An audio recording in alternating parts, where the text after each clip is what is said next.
हाय बच्चों। बच्चों, मोटिवेशन की सबको ज़रूरत पड़ती है, और ख़ासकर जब जब एग्ज़ाम टाइम हो।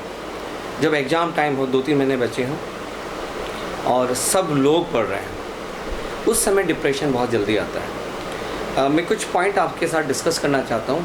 यदि इन पॉइंट से आपको फ़ायदा हो तो बहुत अच्छी बात है। ये अक्सर पॉइंट मैं अपनी क्लास में बोलता हूँ।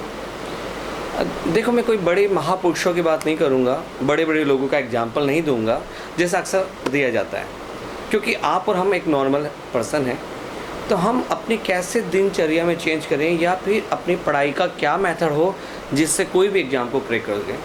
वैसे भी आप एसएससी की तैयारी कर रहे हैं। मैं कुछ पॉइंट डिस्कस करना चाहता हूँ। तो सबसे पहले स्मार्ट स्टडी। अगर आपकी स्मार्ट स्टडी होगी तभी जाके एग्ज़ाम क्लियर होगा। अब स्मार्ट स्टडी का मीनिंग क्या है? अगर मैं आज मैथ्स की बात कर रहा हूँ और मैथ्स में अगर मैंने कम से कम 5-6 बुक लेके सॉल्व कर दिया तो गड़बड़ हो जाएगा, सब कुछ मिक्सअप हो जाएगा। अच्छा, अब आपने बोला कि सर ऐसे कैसे? कि सर एक बुक में तो पूरा सिलेबस है ही नहीं, और क्या पता क्वेश्चन इस बुक से आ जाए, इस बुक से आ जाए, इस बुक से आ जाए, इस बुक से आ जाए। तो देखो, यही प्रॉब्लम है। अधिकतर अनसक्सेस होने का यही रीज़न है कि आप बुक्स तो खूब सारी पढ़ते हो, है ना। वर्मा जी ले लिया, शर्मा जी ले लिया, है ना, ये इसकी पब्लिकेशन ले लिया, साइड पब्लिकेशन ले लिया, सब खरीद डाली, बट रिवीजन नहीं हो पाता। तो सबसे पहला सेलेक्ट करो अच्छा मटेरियल, एक बुक या मैक्सिमम 2 बुक हर सब्जेक्ट की, और उसका रिपीटेशन करना है। ठीक है, मैं अक्सर बच्चों को कहता हूँ कि स्मार्ट स्टडी पे जाना है। अगर आप इधर उधर जाओगे तो नहीं हो पाएगा सिलेक्शन। दूसरी बात, don't fight with the mind. Don't fight with the mind means भाई आपकी बड़ी इच्छा है कि मूवी देखना है। अब एग्ज़ाम टाइम में मूवी तो नहीं देख सकते, आपने बहुत रोके रखा है ना। 12 घंटे पढ़ रहे हो, 13 घंटे पढ़ रहे हो, लाइब्रेरी ज्वाइन कर ली। बच्चा, मैं आपको एक चीज़ बताता हूँ, ग्राफ, आपकी पढ़ाई का ग्राफ प्रेशराइज फॉर्म में नहीं बनना है कि सीधा आपका ग्राफ है ना, एक साथ पढ़ाई की पूरे 15 घंटे और फिर बीमार डिप्रेशन नहीं। ग्राफ कंसिस्टेंसी से जाता है। कोई भी स्टूडेंट का ग्राफ या टॉपर्स का ग्राफ की बात करें, बिल्कुल आराम से आपकी कैपेसिटी देखो पहले। चलिए भाई, स्टार्ट करते हैं 5 घंटे से, है ना। 5 घंटे पढ़ाई की एक वीक तक, उसके बाद धीरे धीरे 6 घंटे पढ़ाया, फिर 7 घंटे। अच्छा ठीक है, आपका मूवी देखने का मूड है, बिल्कुल देखो, पर इस माइंड को बोल दो, है ना, बहुत ही खतरनाक। इस माइंड को बोलो कि भाई पहले ऐसा करते हैं, 8 घंटे पढ़ लेते हैं, उसके बाद एक अच्छी सी मूवी देखेंगे। मैंने आपको ये नहीं, बिल्कुल नहीं कहा कि आपको मूवी नहीं देखना है, ठीक है। कि don't fight with the mind से नहीं, पंगा नहीं लेना है, बिल्कुल आराम से। अच्छा भाई, घूम के आना है, घूम के आएंगे ना, पहले पढ़ लेते हैं। तीसरा point, self motivation. Self motivation बहुत ज़रूरी है। मैं अक्सर कहता हूँ कि अगर आपने मॉर्निंग को उठकर खुद के सामने, मिरर के सामने खुद से प्रॉमिस करो हर दिन कि भाई यार मुझे ये बनना है, जैसे भाई मैं इनकम टैक्स बनने वाला हूँ। बच्चा, पॉजिटिव थिंकिंग से बहुत ज़्यादा फ़ायदा होता है, आपने पढ़ा होगा। मैं यहाँ पर सेल्फ मोटिवेशन में ये कहूँगा कि सेल्फ मोटिवेशन में आप दिमाग से कंपैरिजन करना छोड़ दो, है ना। आप कंपेयर मत करो कि यार वो तो बीटेक वाला है, वो तो इतना पढ़ता है, अरे मेरा पड़ोसी तो 5-5 किताबें खरीद के लाया। अगर आप कंपेयर करोगे तो आपका सिलेक्शन नहीं होगा, ठीक है। खुद पे विश्वास करना सीखो। आपने कहा कि नहीं भाई ये सिलेक्टेड बुक है, मुझे इसको करना है, तो उसी को करो, कोई कंपेयर नहीं करना। मैंने आपको बार बार बताया है कि क्लास नोट्स जो भी मैंने पढ़ाया था, जैसे मैं अपनी क्लास में कहता हूँ, उसका रिवीजन कम से कम 1.5 महीने तक उसका रिवीजन करना है। उसके बाद एक रेफरेंस बुक उठाना है और फिर मॉक टेस्ट। इस बात को ध्यान रखो। स्मार्ट सेल्फ मोटिवेशन करना है। अच्छा, सेल्फ मोटिवेशन में एक बड़ी बात है कि अगर आपका फ्रेंड सर्किल ख़राब है, आपको बार बार डिमोटिवेट करता है कि भाई तेरा सिलेक्शन नहीं होगा, तू आर्ट्स का बच्चा है, तू गाँव का बच्चा है, अभी तो 2 साल लगेगा, कभी सिलेक्शन नहीं होगा, ठीक है।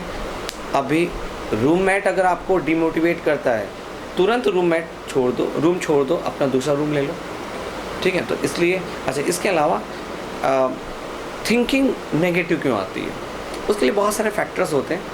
तो पहला तो कंपेयर नहीं करना है। दूसरा, खाना अच्छा होना चाहिए, गुड फूड। जंक फूड अभी हटाओ, है ना, उल्टा फुल्टा तेल वाली चीज़ें सब हटाओ। फूड अच्छा होना चाहिए, सात्विक फूड रखो। अभी जूस पियो, वेजिटेबल खाओ, ड्राई फ्रूट्स खाओ भिगो के, ये सब होना चाहिए, ठीक है। फ्रेंड्स अच्छे होने चाहिए। प्लीज़ जहाँ पढ़ रहे हो आज ही बच्चा उसकी सफाई करो, पूरा सफाई करके पढ़ोगे तो उससे फ़ायदा होगा। स्लिप, गुड स्लिप होनी चाहिए। स्लिप एक साथ 7 घंटे मैक्सिमम 8 घंटे, बस से ज़्यादा नहीं। स्टूडेंट के लिए 7 घंटे काफ़ी है। एक साथ सोना है, 1 एट ए टाइम। अब भाई आपकी आदत है भाई खाने के बाद दिन को सोते हैं, ठीक है भाई 1 घंटे सोते हैं, 2 घंटे, पर वो आप क्या होता है ना 1 घंटे सोते हैं तो वो सीधा 3 घंटे पहुँच जाता है।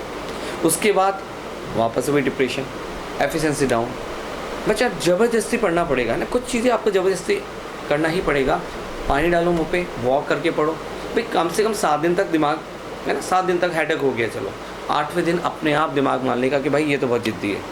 तो इस चीज़ का ध्यान रखो। स्लीप 1 एट ए टाइम लीजिए, ठीक है।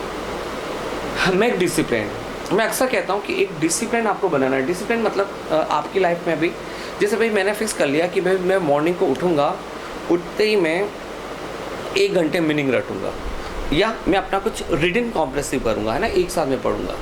मैंने एक हैबिट बना ली कि उसके बाद 3 घंटे तक मैथ्स के क्वेश्चन रिवीजन करूँगा, ठीक है। मैंने हैबिट बना ली कि दिन के लंच के बाद मैं मैप रीडिंग करूँगा, ज्योग्राफी के मैप सारे पढ़ूँगा, ठीक है। मैंने लिमिट बना ली कि इवनिंग को जब मैं चाय पीऊँगा उसके बाद मैं रीजनिंग का एक सेट लगाऊँगा, या रात को सोने से पहले 1 घंटे पहले मैं लूसेंट को रीड करूँगा।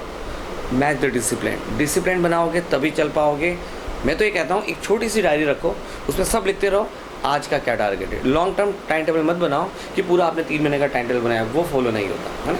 एक छोटी सी डायरी में आप लिखो कि भाई आज ये करना है, आज ये करना है, आज मैथ्स में मुझे प्रॉफिट लॉस करना है, रीजनिंग में ये पजल वाला करना है, इंग्लिश में इतना करना है, बस 3 सब्जेक्ट होंगे। अगली बार मुझे ज्योग्राफी का इतना करना है, बायोलॉजी का ऐसा करना है। इस तरह की प्लानिंग करो, छोटी सी डायरी लो, ठीक है, तब आपका सक्सेस हो पाएगा। एविडेंस फॉर माइंड, मैं अक्सर कहता हूँ कि जो भी आप पढ़ो बिना लिखे नहीं पढ़ना है ना। इस माइंड को एविडेंस, सबूत देना पड़ेगा। पूरी प्लानिंग में जब भी मैं आपको प्लानिंग देता हूँ मैं यही कहता हूँ कि बच्चा आपने जो भी, एक तो फास्ट पढ़ना सीखो, है ना, थोड़ा स्पीडली पढ़ो, क्योंकि एक ही चीज़ को, एक चैप्टर को मैं फास्ट अगर 5 बार पढ़ लूँ वो बेनिफिट है, न कि धीरे धीरे एक बार पढ़ना। अच्छा, पहली बात पढ़ने का तरीका क्या होता है ना। कोई भी मैंने बुक ली और उस बुक को मैंने पहली बार पढ़ा, उसके बाद जल्दी मैं पहली बार पढ़ूंगा, देख लूँगा मैं। जैसे अगर मैथ्स की बात करते हैं तो आपने चलो ठीक है क्लास नोट्स फटाफट जल्दी देख लिए, सेकंड टाइम आप खुद उसको सॉल्व करो पेन से, और थर्ड टाइम उसके नोट्स बनाओ बिना शॉर्ट। अच्छा, मैं ये नहीं कह रहा कि आपको बहुत अच्छे से डेकोरेट फॉर्म में नोट्स बनाने, नोट्स रफ बनेंगे बट बिना लिखे, न तो जीएस पढ़ना है, न रीजनिंग पढ़ना है, न इंग्लिश पढ़ना है, न मैथ्स पढ़ना है। इस चीज़ का ध्यान रखो, ठीक है। एविडेंस, सबूत होना चाहिए हर चीज़ का, तभी माइंड आपका सक्सेसफुल होगा। लिव इन द प्रेजेंट, मैं अक्सर कहता हूँ कि बच्चा अगर आपने पास्ट के बारे में सोचने लग जाओगे और फ्यूचर के बारे में तो कभी कुछ नहीं हो पाएगा, ओके। सो पूरा दम लगाना है आपको दिमाग में। देखो मैं बता रहा हूँ ना, जैसे आपने पिक्चर देखी होगी तारे ज़मीन पे, है ना, उसका एग्जाम्पल देते हैं सोलेमन द्वीप वाला, कि भाई सोलेमन द्वीप में आदिवासी लोग क्या करते हैं ना, एक पेड़ होता है उसको काटते नहीं है, पेड़ के चारों तरफ सब खड़े हो जाते हैं और कहते हैं, उसको गालियाँ देना चालू करते हैं ना, बहुत कोसते हैं, गालियाँ देते हैं। उसके बाद क्या होता है कि 7 से 8 दिन में वो पेड़ अपने आप गिर जाता है। पेड़ में भी माइंड होता है। अच्छा, मैं सिर्फ ये बताने वाला हूँ, अगर आपने माइंड में बना लिया कि मैं वीक हूँ, मैं नहीं कर सकता, तो कोई भी कीमत पे आपका सिलेक्शन नहीं होगा। और यदि आप, ठीक है, आपका बैकग्राउंड अच्छा नहीं है, आपने अब तक आपको इतने मौके नहीं मिले, अब नई कोचिंग में आपको नई चीज़ें मिल रही है, बट आपने माइंड सेट कर लिया कि नहीं भाई एनी हाउ मुझे एग्ज़ाम निकालना है, तो आप देखेंगे धीरे धीरे सब चीज़ आपके फेवर में आती जाएगी। सारी चीज़ है ना, न्यूटन्स लॉ की तरह सब चीज़ अट्रैक्ट होती जाएगी, आपका रास्ता बिल्कुल साफ नज़र आएगा। मुश्किलें तो आएगी भाई, आपको 10 लोग कहेंगे कि तुमसे नहीं होगा, अगर आपने उनकी बातों में आ गए तो गड़बड़ हो जाएगा। अब मैं बच्चा बिल्कुल आपको कहना चाहता हूँ कि आपका रास्ता बिल्कुल सीधा है। 8 से 10 घंटे एक प्लानिंग के साथ पढ़ाई कीजिए। उस पढ़ाई में 8 घंटे की पढ़ाई में 3 घंटे रिवीजन होना चाहिए, ठीक है। और जब अगर आपने पूरा कोर्स रिवाइज कर लिया तो हर दिन एक मॉक टेस्ट लगाना है, ठीक है, इस चीज़ को भूलना नहीं है। जैसे एक और वाक्य का आता है कि स्वामी विवेकानंद ने के पास एक बंदा आया था, फिर उसने बोला कि सर मैं जो भी करता हूँ सक्सेस नहीं मिलती है ना, मैंने बहुत ट्राई किया। तो आपने सुना होगा कि उन्होंने बोला कि भाई मेरे कुत्ते को घुमा के लाओ थोड़ा सा। जब वो बंदा कुत्ते को घुमाने गया गलियों में, वापस आया तो उसने देखा, स्वामी विवेकानंद ने कहा कि यार कुत्ता तो पूरा हाफ रहा है और तुम तो बिल्कुल फ्रेश नजर आ रहे हो, ऐसा क्यों? तो उसने ये बोला कि स्वामी जी रास्ता तो बिल्कुल सीधा था, मैं तो सीधा आया, पर जैसे ही मैं गली में आ जाता तो तो ये कुत्ता दूसरे कुत्तों के पीछे भागता था, भौंकता था, वहाँ पर लौट के आता था। फिर आगे गया, फिर कुत्ते मिले, फिर भौंकता। मतलब रास्ता बिल्कुल सीधा था, पर इसने इधर उधर मंडरा के अपनी एनर्जी वेस्ट कर ली। मैं आपको फिर बताना चाह रहा हूँ, कॉन्सेंट्रेट। सक्सेस तो होनी है अगर आपने पूरी प्लानिंग के साथ, डिसिप्लिन के साथ पूरा किया। ठीक है, चलिए और हम बात करेंगे, कुछ सिलेबस की भी बात करेंगे। आज इतना ही। All the best. दम लगा देना है, मॉर्निंग को उठ के हमेशा अनाउंस करना है कि आप इनकम टैक्स ऑफिसर बनने वाले हो या जो भी आपका टारगेट है। ठीक है, कांच में देख के बोलना है, फिर आप देखिए सारी चीज़ आपके साथ फेवर करेगी।